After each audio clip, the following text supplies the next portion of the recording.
Segundo a Comissão Estadual de Adoção, em 10% dos processos, as famílias adotantes desistem da criança. E é sobre esse assunto que a gente conversa com o juiz titular da 2ª Vara de São Bento do Sul, Edson Luiz de Oliveira.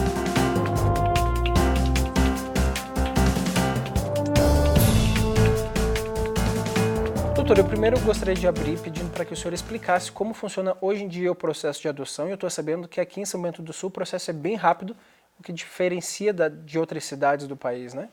Na verdade, São Bento do Sul realmente tem um diferencial que é a velocidade no julgamento dos processos de adoção. Mas isso porque eu tenho uma equipe que me apoia, uma equipe muito boa que me apoia, e aqui, evidentemente, nós não temos o volume de trabalho das comarcas maiores, né? Então nós somos uma comarca média que consegue dar solução em cerca de 90 dias, nós conseguimos concluir um processo de adoção.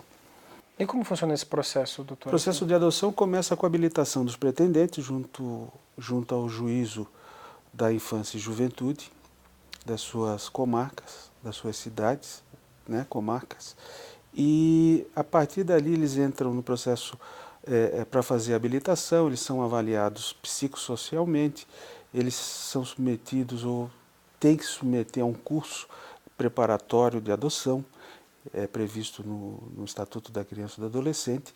Depois é feito um novo estudo social a respeito deles, família, né, ou deles, pretendentes à adoção, e em seguida é concluído, e se houver o parecer favorável tanto da equipe técnica quanto do Ministério Público, o juiz acata o pedido de habilitação e faz a inclusão dos pretendentes no cadastro de pretendentes à adoção. A partir dali ele está apto a receber alguém em adoção. Então, na medida em que vão surgindo as crianças ou adolescentes e de acordo com o perfil que eles preencheram antes, quando se habilitaram, do perfil que eles querem das crianças ou dos adolescentes, idade, cor, se aceitam doentes, se não aceitam doentes. A partir do momento em que esses dados são cruzados e bate o perfil do casal pretendente com a criança que está disponível, então eles são chamados e iniciam um processo de adoção propriamente dito. É dado um tempo, um prazo, que a gente chama de estágio de convivência, que só é dispensado nos casos de recém-nascido, né? E a partir do encerramento desse estágio de convivência, que em geral eu aqui fixo em 30 dias, né, o processo está apto a ser julgado e ser deferida a adoção. Na verdade, assim, ele continua burocrático, mas ele pode ser conduzido com bastante velocidade. Perfeito. E o processo de devolução, de desistência da família adotante? É assim, na verdade, eu até usasse bem um termo quando começasse aqui a nossa entrevista. Eu também não gosto de devolução, eu gosto do termo desistência da adoção. Né? Porque você acaba coisificando a criança, né? Ou o adolescente. Ah, eu não gostei dele, eu devolvo e tal. O processo de devolução, que não deveria acontecer, né? Só acontece assim, a família que pretendeu adotar simplesmente entende lá por alguma razão que, em geral, eles sempre culpam as crianças e nunca a eles, né? Eles devolvem ao Estado, né? Então, essa criança que começou o processo de adoção, no estágio de convivência, retorna para o abrigo do Estado, né? Aqui em São Bento do Sul nós temos famílias acolhedoras, então, em geral, a gente consegue restabelecer os vínculos com as famílias acolhedoras, como já aconteceu em dois casos de desistência da adoção. Essa situação toda é uma situação tão crítica para a criança, uma situação tão crítica para nós que trabalhamos, que lidamos com isso, que nós não temos nem palavras para definir exatamente o que seja esse processo. Quais são as principais queixas, doutor? As principais queixas são relacionadas ao comportamento. Esquecem-se os pretendentes à adoção, ou os adotantes, que essas crianças, esses adolescentes já vêm de uma história conturbada. Eles têm uma história conturbada de vida, né?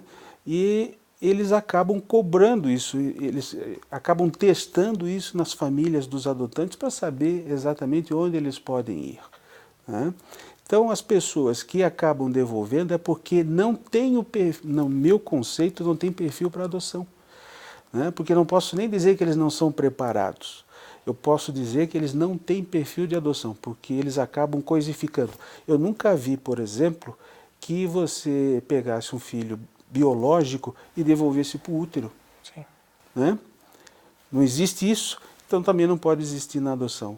É quase que uma experiência, eles querem experienciar, né, a adoção, a companhia da criança, a companhia do adolescente, ao invés de se adaptarem, né? E sempre, nunca, eles atribuem a responsabilidade a eles próprios. É sempre as crianças. Então eles reclamam porque a criança começou a fazer xixi na cama, a criança não come, não teria modos para fazer uma refeição, tem baixo aprendizado na escola, chora muito. Então, há uma série de situações que eles acabam, eles, os adotantes, acabam usando como motivação para desistirem da adoção. A desistência da adoção é possível no estágio de convivência, ainda que não seja desejável. Que é esse de 30 dias. Que é esse de 30 dias. Porque a partir do momento que a adoção é encerrada, não tem mais como devolver, né? Você passa a ter o poder familiar sobre aquela criança ou sobre o adolescente adotado. Então você não pode renunciar a ele.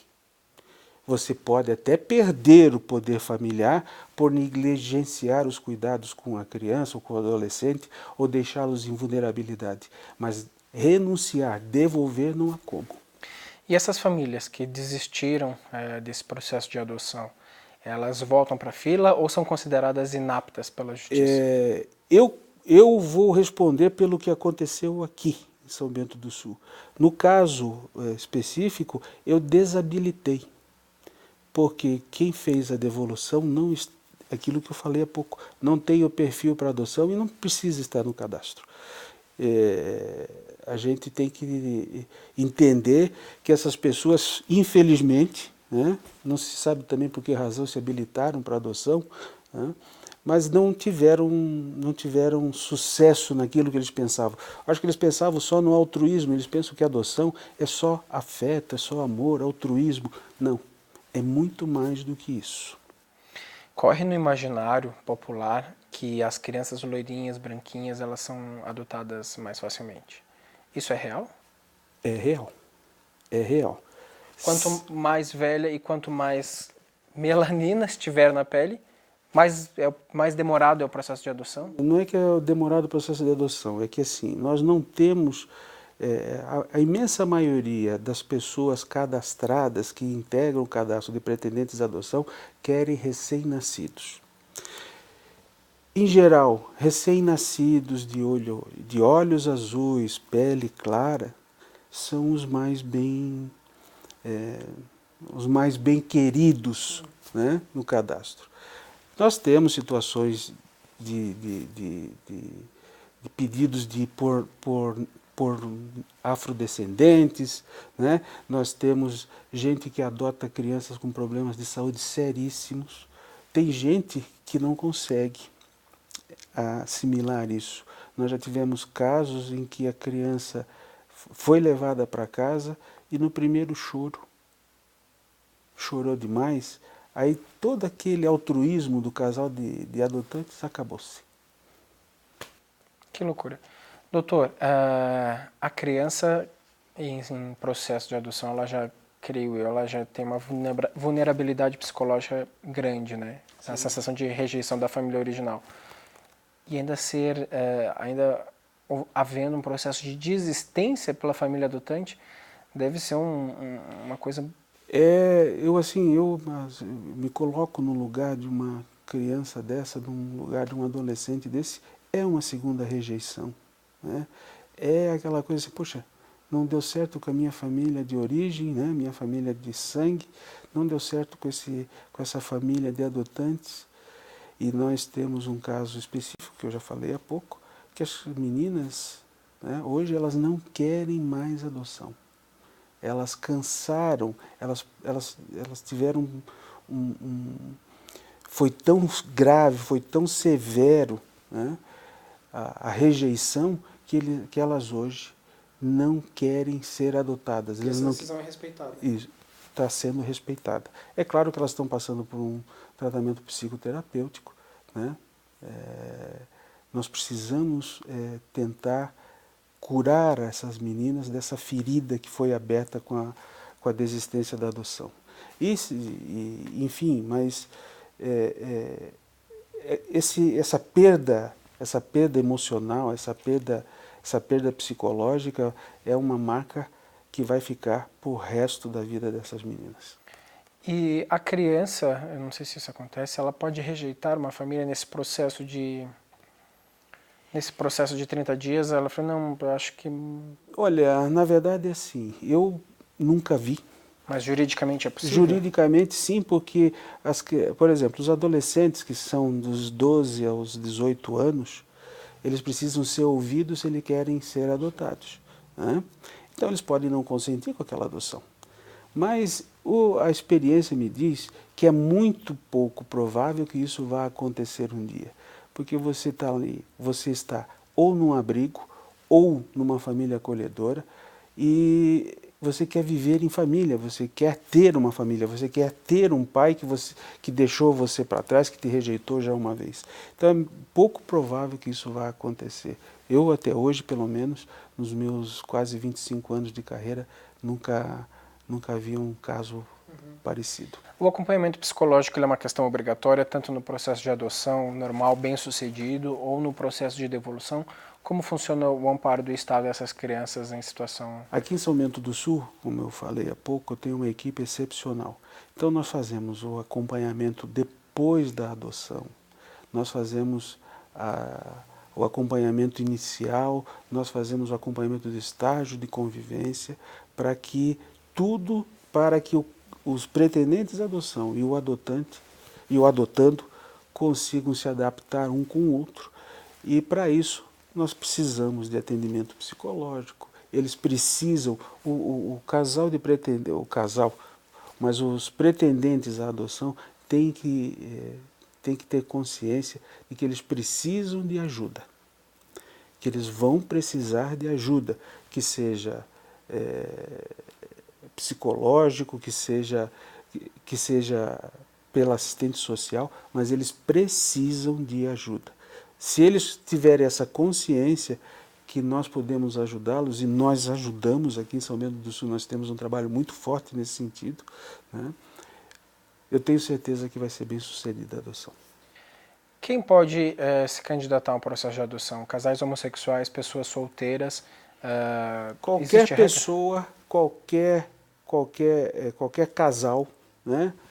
Homoafetivos, pessoa solteira sozinha não. Solteiros, né? Não há nenhum impedimento de um solteiro ingressar no cadastro de pretendentes à adoção. Perfeito. Eu acho que era isso, doutor. Não sei se você quer deixar algum comentário sobre esse assunto. Olha, eu só quero agradecer pela oportunidade e dizer que a desistência da adoção é um assunto ainda muito pouco difundido, muito pouco discutido, e precisa, né, eu e os meus colegas juízes precisamos realmente debater o tema, porque a tendência, infelizmente, é de que isso vá se repetindo com mais frequência. Então nós precisamos sentar, precisamos estabelecer responsabilidades. De quem que é a responsabilidade? Há uma responsabilidade do adotante que desiste.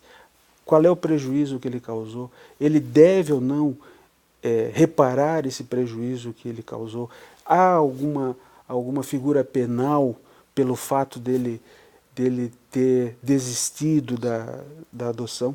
Então, Eu espero que todos nós, aí, operadores do direito, tenhamos essa consciência e, possamos trazer esse assunto para maiores discussões. Perfeito. Muito obrigado pela entrevista e parabéns pelo trabalho realizado aqui em São Bento do Sul. Muito obrigado. O programa Justiça Legal dessa semana está chegando ao fim. Muito obrigado pela sua audiência e você já sabe, a gente tem um encontro marcado na semana que vem e a sua participação, a sua audiência é muito importante para nós. Até lá!